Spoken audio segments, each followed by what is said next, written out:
The company and the house should all be handed over to me.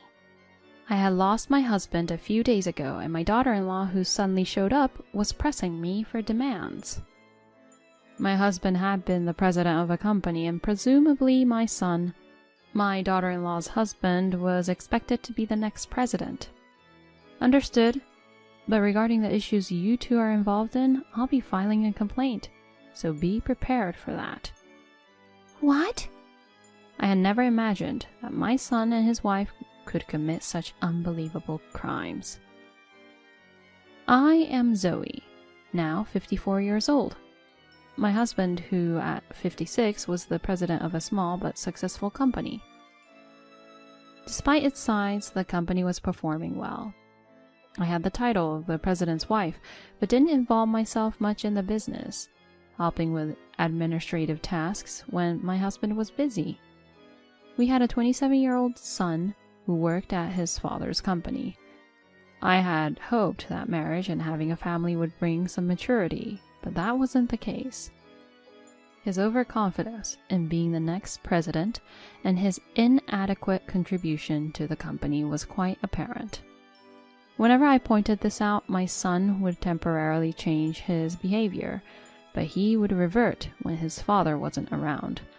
As a parent, I was embarrassed by my son's attitude. My son's wife was a cheerful woman, and I never felt the typical mother-in-law and daughter-in-law issues. Instead, it seemed like the daughter-in-law was avoiding me and my husband, keeping a certain distance. This might be considered a healthy distance, but I had always felt something off about it. My husband would dismiss my concerns, but I couldn't shake the feeling. One day I received a call that my husband had collapsed at work. Rushing to the hospital, I found my son, who had accompanied my husband in the ambulance from the company. The doctor explained my husband's condition: a progressive disease leading to muscle weakness and eventual inability to move or breathe independently. I knew about such diseases from TV and magazines, but I never imagined my husband would suffer from such a serious illness. The doctor said the condition had progressed significantly and asked if there had been any symptoms before. Reflecting on recent events, I realized my husband had been dropping things more often, and his way of holding spoons and forks during meals seemed a bit different. I had thought it was just due to fatigue from busy work, but it turned out to be a symptom of the disease.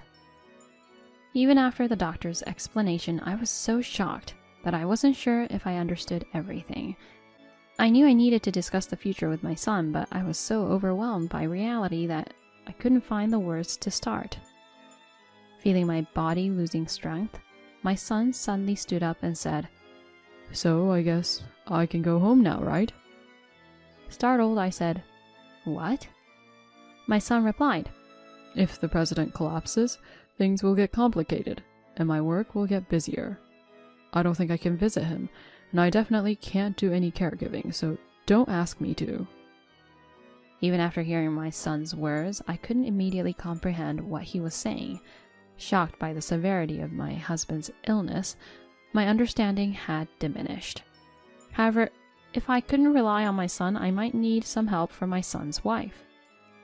Regaining my composure, I called my daughter-in-law. "Father-in-law, to think such a thing could happen." My daughter-in-law seemed shocked by the sudden news, struggling for words.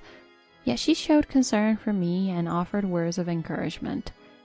She even said about my husband, "He will surely get better.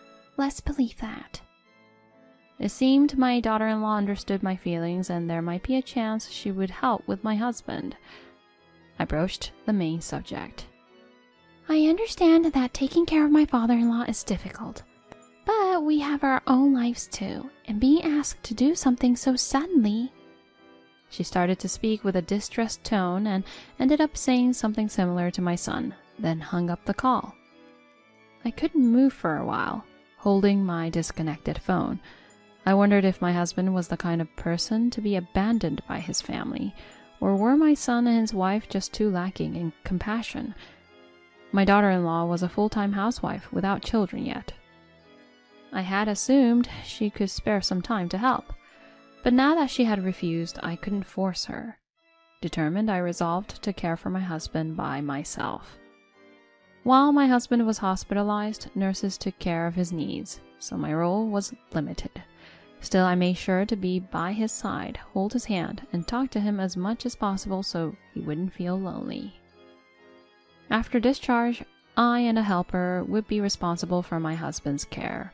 So during the hospital stay, I observed the nurses to learn the necessary skills. Amidst this, my husband's condition gradually stabilized, and we began home care.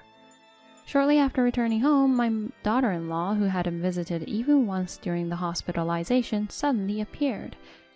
Why now when she never visited unexpectedly, even when my husband was healthy? While I was pondering, my daughter-in-law casually remarked, "Oh, he looks healthier than I thought." Thinking it was a misunderstanding, I could only respond with, "What?" Then my daughter-in-law said, "I thought it must be serious when I heard he was discharged. You know, like when people bring their family home for the last time?" It was not a misunderstanding. My daughter-in-law had come just to see how far my husband's illness had progressed. "So, now that you've brought him home, what are you planning to do?" "What do you mean?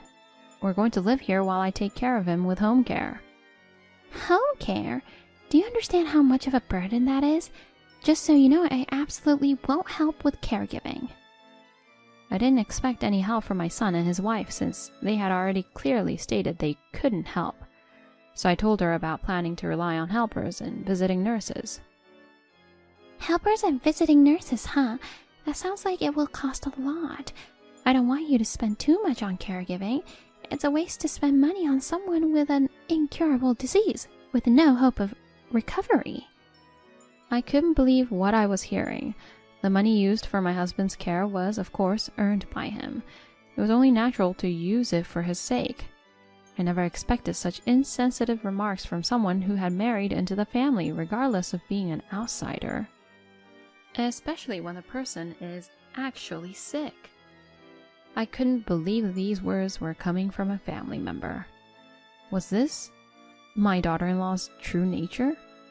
Knowing this, I decided to limit any unnecessary interaction from now on. For a moment, I felt like giving up, but if I didn't stand firm, who would take care of my husband? I resolved to do my best for my husband so I wouldn't have any regrets.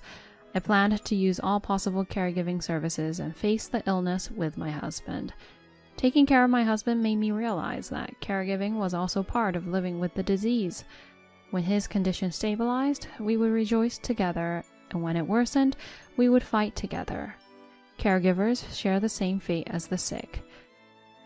We'll get through this together. I'll do my best, so please, you do your best too. However, despite my hopes, my husband's condition continued to deteriorate. I couldn't leave his side for a moment, fearing something might happen if I did. I tried contacting my son, hoping for any assistance, but was rejected just as before, with a cold voice saying, "It's none of my business." During these days, I received an unusual call from my husband's company. They reported that my daughter-in-law had been coming to the office, intimidating the young employees, and they were struggling to handle her. So, leaving the caregiving to a helper, I went to the company. Upon arrival, a longtime employee approached me, speaking in a hushed tone so as not to be overheard. Lately, my daughter-in-law had been frequently visiting the company, taking an arrogant attitude towards the young employees, sometimes even yelling at them. The longtime employees were troubled and at a loss with her behavior. Guided by an employee to the daughter-in-law's location, I found her yelling at a new employee. "How many times do I have to tell you, you useless thing?" I asked a longtime employee to wait there and approached my daughter-in-law. The new employees seemed intimidated and on the verge of tears. I told them to follow the longtime employee's instructions and to leave the area. Then, I took my daughter-in-law to a private spot and asked her what that was all about. "What? I was just training the new employees." "What? Why?" "Because when the current president is gone, my husband will be the next president, right?" I have to thoroughly educate any employees who might hold him back. I was baffled. My husband and I had never once mentioned our son becoming the next president. We had not discussed passing the company to him either. I couldn't understand how things had come to this. My son and his wife were completely mistaken. This was an opportunity to clarify the future of the company to them. However, before I could speak, my daughter-in-law said she didn't have time to be involved with me and left. I needed to act quickly. I gathered more information from the longtime employees and those scolded by the daughter-in-law. It seemed my daughter-in-law frequently walked around the company yelling at employees. The employees mentioned that my daughter-in-law always targeted certain employees she disliked and treated them harshly. The scolded employees were even told, "If you don't like it, quit. You won't get any severance pay, as it will be a voluntary resignation." I was astonished that my daughter-in-law, who knew nothing about the company's work, could interfere so much. My daughter-in-law also meddled in matters outside of work and imposed unnecessary demands, causing significant trouble for the employees. I apologized to the new employees, promising to resolve the issue and asking them to stay with the company if possible. I also apologized to the longtime employees for the inconvenience and discussed the plans for the company that my husband and I had decided. A few days later, despite my diligent care, my husband passed away. I had braced myself for this day, but facing the reality was different. My mind understood, but my heart couldn't keep up. I wanted to forget everything, cling to my husband, and cry loudly. I wanted to hug my husband tighter than ever, telling him he had done well and that it had been hard. However, in front of the employees, I had to maintain my composure as the president's wife. I wondered how a normal family would handle such a situation. How would children feel seeing their mother stay strong in grief after their father's death? My son, of course, attended the funeral, but didn't help at all. He just sat with his wife, seemingly waiting for time to pass. On the other hand, the company's employees were helping a lot behind the scenes, like family members. The employees were busy with the reception of mourners and various procedures.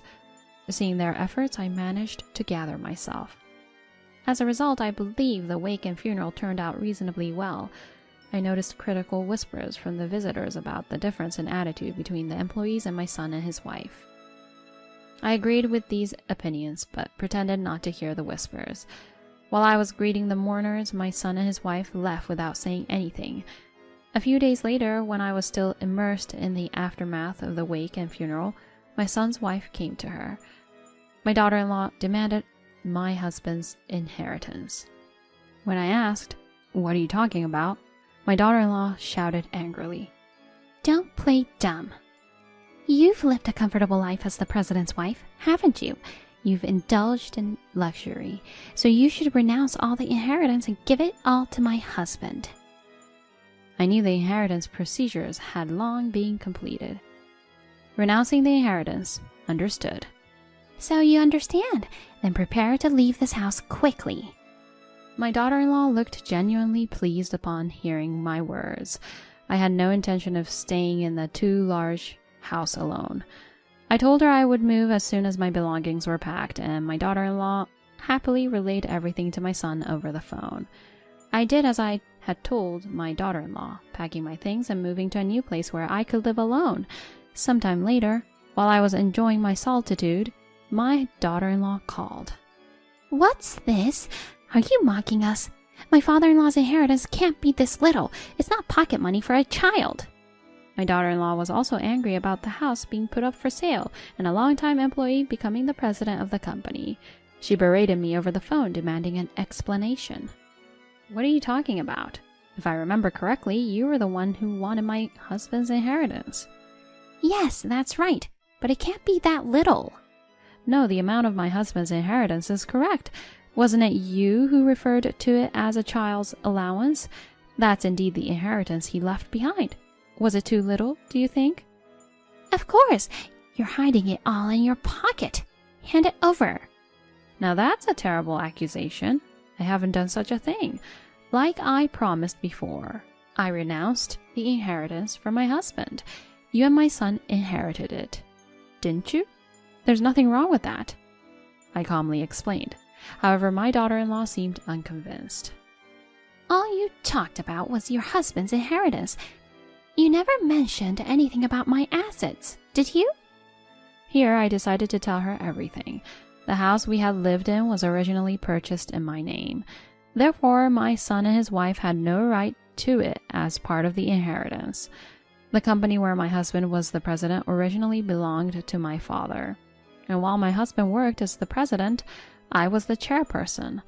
In the company hierarchy, the chairperson's position and authority are higher than the president's. Therefore, my husband didn't have much personal assets. I had told my son that my husband had married into my family, but I never explained the company details to him.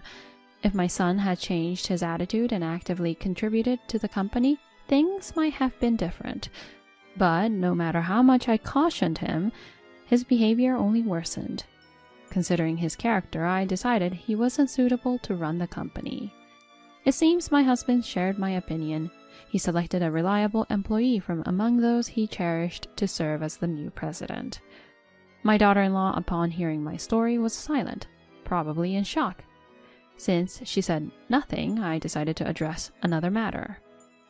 Also, you embezzled money from the company, didn't you? In collusion with my son. What a thing to say! Embezzlement? That sounds so bad.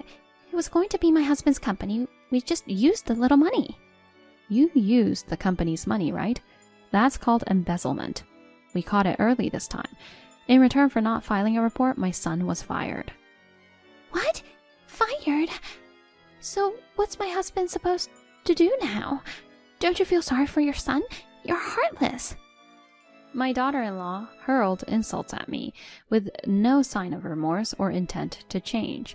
Understanding this, I saw no point in continuing the conversation. I ended the call one-sidedly. My son and his wife seemed to believe that the company and the house would eventually be theirs, relying on this belief instead of saving money. They are young and childless, so they might manage somehow. My daughter-in-law, believing she would receive a substantial amount from my husband's inheritance, had planned to open her store. She borrowed money from various sources, expecting to become the president's wife soon. However, the inheritance turned out to be much less than anticipated, and her husband did not become the president, leading to the abandonment of her store plans. The store was still unfinished, leaving her with a significant amount of debt. Additionally, she had flaunted her status as the future president's wife, indulging in extravagant activities at nightclubs. At the same time, it was revealed that she had been unfaithful.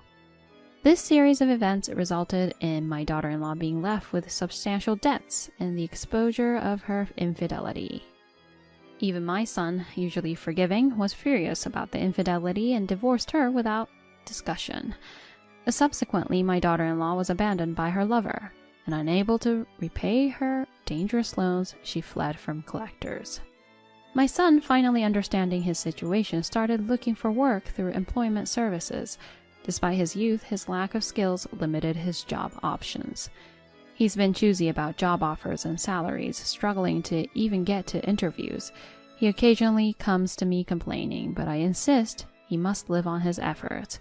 If I helped him get a job, it would only be a burden on others. I do want to help my son, but given the circumstances, I've decided he should figure out how to be independent on his own. Right now, I just want to take things slow and cherish the moments I have with my husband. Maybe when things settle down, I'll consider starting another small company and give it my best effort.